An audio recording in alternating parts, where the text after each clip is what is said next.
Ready? Hi, everybody. This is today's blog for Friday. What's tomorrow's date? The 20... What's tomorrow's date? 26th? Yes. The 26th. So it's for 26. I do have a special guest with me today. First, before we get started, we're going to pray. So, Father God, in the name of Jesus, God, I thank you for waking me up this morning, God. God, thank you for bringing me here safely, God. God, I ask that this blog reaches for the souls of people who are actually wanting to know what can they do to wait on you, God. Let the message get out and let it go forth. In Jesus' name I pray, amen. Next. Want to sing a song? What song should I do? I don't mind waiting. I don't mind waiting. I don't mind waiting on you, Lord. I don't mind waiting. I don't mind waiting. I don't mind waiting on you, Lord. All right, that's it. Today's topic is, I think you can tell by the song, is I'm Worth the Wait. So with that, I have a special guest for you guys. My big sister, my sissy poo, Prophetess Shonte. Clap it up. Clap it up. Clap it. Clap it. Clap it up. Clap it up. Clap it up. Clap it. Clap it. Clap it. Clap it. Clap it up. Hello, everybody. Come on. Come in. Alright. So I brought her one today. We need to adjust this camera. Okay, what do you want me to do? Or wait. See if we can bring it closer to us. You want something to put behind it? Let me get my pocket. Hello, everybody. While Danye is trying to figure out how to adjust the camera, just want to introduce you guys to me. This topic is is not a stranger to me because before I was married and had children, the Lord called me to wait on Him. I'm coming. Okay. So what I'm actually gonna have her do, she has a couple pointers she wanna point out, but I actually brought her on because she is actually my role model. No, you can't have her. She's on mine. Okay, so don't ask can she come speak unless the Lord tell you she can go. She can't go. She's on mine. But yeah. So I brought her on to just share her testimony and just share a couple pointers with you guys, and then we'll go from there. You ready? I'm ready. All on you. All right. I first want to tell you, in order to actually have enough, as far as you holding out and waiting on God, you first have to have a prayer life and you have to have a relationship with God. So those two things are very key, important for you to have when you are waiting for that purpose person that is ordained to be in your life.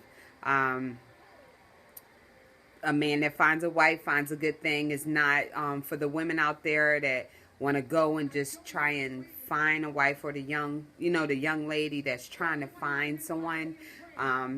It's better for you to just sit and wait for God to send that purpose person in your life. He's not going to be perfect because none of us are perfect, but He will be that ordained person for you. And for the men that are out here waiting, the young men, what you have to do in your waiting period, because God gives you the opportunity to choose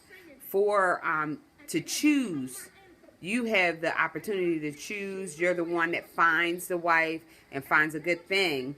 You have to literally have a prayer life, and you have to have a relationship with God so that He can lead you to that purpose and ordained woman that is going to add to your life. So either way, woman or man, you both have to wait for the assurance to, in order to know who you're actually waiting for. So in your waiting time, of course, you have to establish a prayer life. You have to stay busy.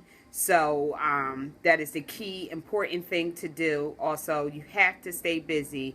My busyness was, I was in revivals, I was in church, my surroundings were people like me, prophets, preachers, people that went to church and actually wanted to live right for God.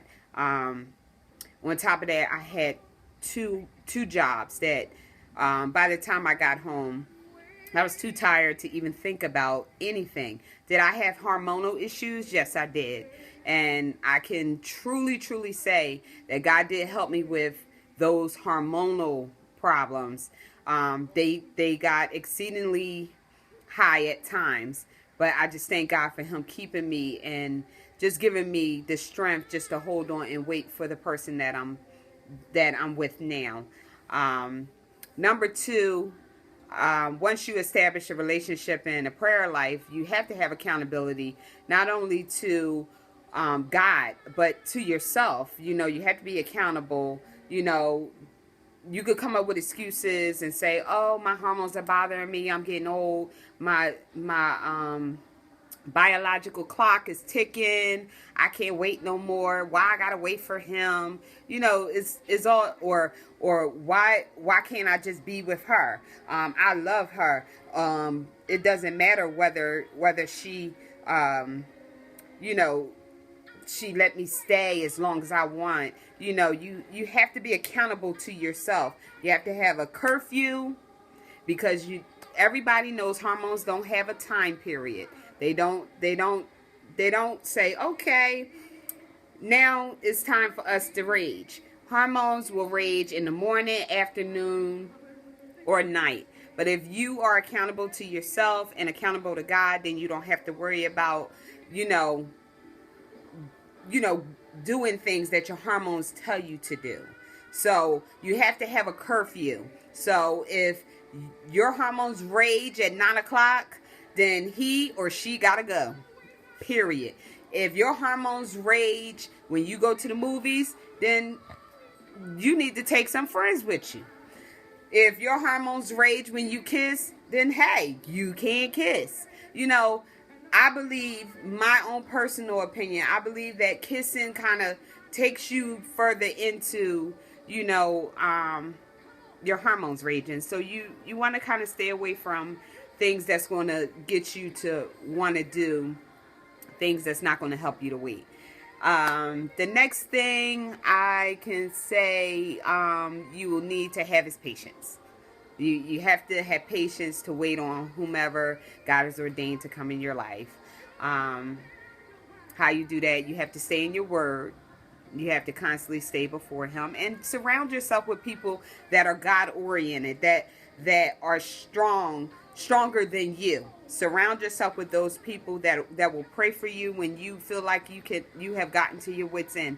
You have to surround yourself with those type of people, and they will help you to stay prayerful. They'll help you to stay accountable. They'll help you to keep your relationship with God. The next thing I could say you will need is standards. If you have standards, you won't take down for anything. You won't choose anything, and you definitely won't get into things that will cause your standards to come below what you are looking for and who you are. Not the next thing I would say, I know I'm breezing through this, but I don't want to give something real lengthy, but you also have to have confidence. You have to have confidence in yourself, because one thing about it is you draw who you are. If you don't have confidence, then you're going to draw someone that's not full of confidence. The best thing you want to do is you want to, as you create your have your relationship with God and get to know God more, He will build you so that you can become whole, because you need to be whole so that you can attract someone whole. So if, for example, if you meet somebody that is not good with money and they just spend, then you know that they're not good with money. So, I mean, if you're looking for someone that is going to be good with money and spend wisely because you're not good with money, then you don't want to spend your time. So, that's the next thing I would recommend you to do is spend your time wisely. Do not spend your time with someone that you know is not going to be an asset to your life for your future. If they're not worth it in the beginning and you see red flags, take heed of those red flags and just back up. Because my grandmother always told me the more time you spend with a person, that is your time. And when you spend your time with them, then you become more modest of them. You become more attracted to them, even when you know the red flags are there. You start overlooking things that you should not overlook. And then, it's a lot of things that are deeper that I can go into, and we can probably do another blog, but it's soul ties that you can inherit if you don't wait on God. It could be emotional soul ties. So you don't want to create any of that for yourself.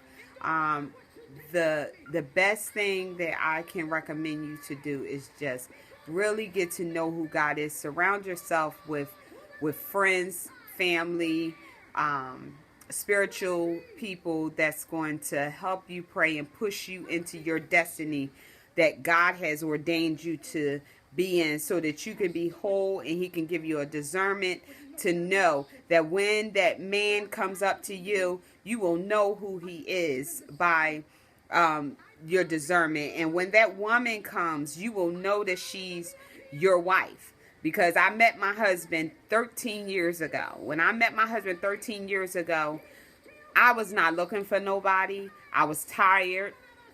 I had took myself through a lot of things, but I decided to really, really wait on God. No dating. I didn't date. I kind of just cut everything off because I was tired of spending my time with people that was not ordained to be in my life. And I stumbled across him. He stumbled across me at a wedding. And just from a conversation, we became friends. There were some things my husband, there are some things my husband had to overcome. I had to overcome. And voila, 11 years later, we're still married. So it pays to wait on God. Wait, I say, on the Lord. Because if you wait, it will last. You're going to go through your, different things, but don't waste your time. Boom! Clap it up. Clap it up. Clap it up. But, yeah, so give her another hand. Also, if you guys want more information, she will be having a singles conference on April the 10th at our home church. April the 16th. Oh, I'm sorry. April 16th at our home church, New Hope United Holy Baptist Church, 1526 West 2nd Street. Push this back. In Chester, where our parents are the pastors, Apostle Arnold and Prophetess Shirley Sapp. So, come through. It's going to be nice. Next, I have a question. What would you, so like a lot of single people that's like my age, they do struggle with the same thing I'm struggling with.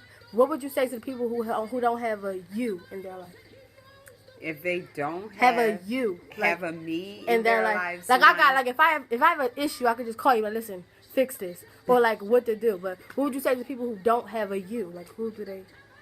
I would say if you don't have someone in your life that you can call and help you get through that thing, you need to really look to become a part of a church, your home church. You should be able to connect with your spiritual leaders, because they are your spiritual parents.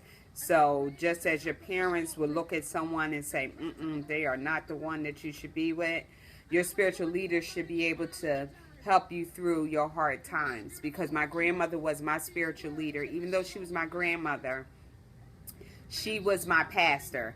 And a lot of things that I went through, by the way, I got saved at 17 and filled with the Holy Ghost. So I've been in church a long time. But my grandmother was a very good spiritual help for me. She did not live in my house. I had to go to church to find her. So I would recommend you to link up with your spiritual parents. If you don't have a home, you know, you're always invited to New Hope United Holy Baptist Church. We do have great spiritual leaders that can help you get through those hard times, and we are there. You know, if you would like us to pray for you, I have no problem interceding and praying for you. That is the best thing that I think will help you get through whatever you're going through. Like Juanita Bynum said, I'm not just waiting on God. I'm waiting in God. But all right. You got a poem or something you want to read? No. Okay. I'm gonna do mine. I'm gonna read it first so y'all know what I'm saying, and then because when I wrote this, I wrote it into like a rap. So she said Brian Carn said rap going out. I hope not, because I just got the niche of it. All right. Wait, where is it at? Okay. So this poem is called, like the title of this blog is called, I'm Worth the Wait. So it says, I'm more than what you think of me. I'm everything you couldn't be. Oh, the poem basically starts off because, did you have to, like, when you said, like, you was going to wait on God, did people try to, like, talk about you and be like, well, what she think she better than she or somebody? But, yeah, a lot of haters like this, like saying, like, I think I'm better. Mm-hmm. Actually, if the shoe fits, wear it. So that's how I feel. So basically talking to those people who tried to, like, hurt my feelings and, like, throw shade. And then it goes on to why I decided to wait. So I'll start over. I'm more than what you think of me. I'm everything you couldn't be. The lies you told, they grabbed my soul and twisted into agony. But I'll fight back with my actions, showing you I win. The shade you throw, the hate you hold, hurts you and never me. See, I know that I'm blessed and too cute to be stressed. I'm worth the wait, I'm worth the time. My choice is right, my choice is mine. My happiness is valuable, no counterfeits accepted here. I'm waiting on God for my king, and I'll forever be his queen. I'm worth the wait, I'm worth it all. To God be the glory. I'll never let my crown fall. Alright, so now I'm going to do it in the rap part. You ready? I can rap. Alright, ready? Hold on, God breathing. So, I'm more than what you think of me. I'm everything you couldn't be. The lies you told, they grabbed my soul and twisted into agony. But I'll fight back with my actions, showing you I win. The shade you thought to hurt you hold, hurts you and never me. See, I know that I'm blessed, too cute to be stressed. I'm worth the wait, I'm worth the time. My choice is right, my choice is mine. My happiness is valuable, no counterfeits accepted here. I'm waiting on God for my king, and I'll forever be his queen. I'm worth the wait, I'm worth it all. To God be the glory. I'll never let my crown fall. Boom! We're done. But you got any other comments? Oh, and I know this video, our sister have a song coming out. It's called M.O.G. M.O.G. So y'all should go listen to that because that actually goes along with this video. Jafia Monet, follow her on all social networks, and she got a new song coming out. It's called I'm Not Ashamed. But yeah, check her out. That's her sister. I think that's it. Don't forget that you're worth the wait. And guess what? If you got a hater, say bye. Bye, hater. I see you. Bye, hater. I see you. But yeah, that's my sister. Give her another hand. Fist pump. That was good. Thanks. But we're done. Bye bye. Thanks for watching.